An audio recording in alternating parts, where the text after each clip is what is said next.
ಪರಿಸರ ಕಾಳಜಿ ಇಲ್ಲದ ಅವೈಜ್ಞಾನಿಕ ಜನಜೀವನದ ಯಲ್ಲದಗುಂಡಿ ಗ್ರಾಮ.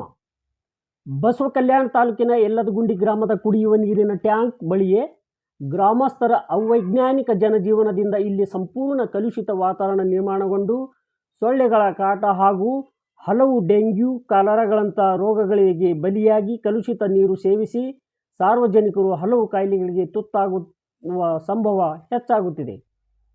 ಸ್ವಚ್ಛ ಭಾರತ್ ಅಭಿಯಾನ ಎಂಬುದು ಕೇವಲ ಹೇಳಿಕೊಳ್ಳಲು ಅಷ್ಟೇ ಇರುವುದರಿಂದ ನಿಯಮ ಪಾಲಿಸದ ಸಾರ್ವಜನಿಕರು ಇಲ್ಲದ ರೋಗಗಳನ್ನು ತಾವೇ ಬರಮಾಡಿಕೊಂಡಂಥ ಸ್ಥಿತಿ ಇಲ್ಲಿ ಎದುರಾಗಿದೆ. ಇದಕ್ಕೆ ಸಂಬಂಧಿಸಿದ ಗ್ರಾಮ ಪಂಚಾಯತ್ ಸಿಬ್ಬಂದಿಗಳು ಗ್ರಾಮದಲ್ಲಿರುವ ಕಲುಷಿತ ವಾತಾವರಣ, ಗಬ್ಬು ನಾರುತ್ತಿರುವ ಚರಂಡಿಗಳ ಸ್ವಚ್ಛತೆಗೆ ಮುಂದಾಗದೆ ಮಕ್ಕಳು, ಮಹಿಳೆಯರಿಗೆ ಹಲವು ಕಾಯಿಲೆಗಳ ಭೀತಿ ಎದುರಾಗಿದೆ. ಕುಡಿಯುವ ನೀರಿನ ಸುತ್ತಮುತ್ತಲಿರುವ ತಿಪ್ಪೆಗುಂಡಿಗಳು ತೆರವುಗೊಳಿಸಿ ಸ್ವಚ್ಛ ಪರಿಸರ ಕಾಳಜಿಗೆ ನಿಗಾ ವಹಿಸಬೇಕು. ಗಬ್ಬು ನಾರುತ್ತಿರುವ ಚರಂಡಿಗಳು ಮೇಲಿಂದ ಮೇಲೆ ಸ್ವಚ್ಛತೆ ಮಾಡಬೇಕು. ಅವೈಜ್ಞಾನಿಕವಾಗಿ ತಿಪ್ಪೆಗುಂಡಿಗಳು ನಿರ್ಮಾಣ ಮಾಡುವವರ ವಿರುದ್ಧ ಸಂಬಂಧಪಟ್ಟ ಗ್ರಾಮ ಪಂಚಾಯತ್ ಅಭಿವೃದ್ಧಿಯಾಧಿಕಾರಿ ಹಾಗೂ ಅಧ್ಯಕ್ಷರು ಕಾನೂನು ಕ್ರಮ ಕೈಗೊಳ್ಳಬೇಕು ಎಂಬುದು ಕಲುಷಿತ ವಾತಾವರಣದಲ್ಲಿ ಜೀವಿಸುತ್ತಿರುವವರ ಮನವಿಯಾಗಿದೆ.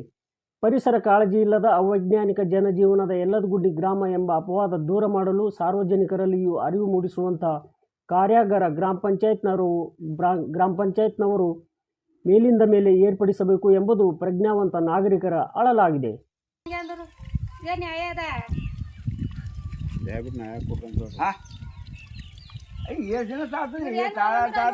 ತಾಳದೇ ಇಲ್ಲ ರಾತ್ರಿ ಬೆಳಗ್ಗೆ ಮಕ್ಕಳ ಬರೋದು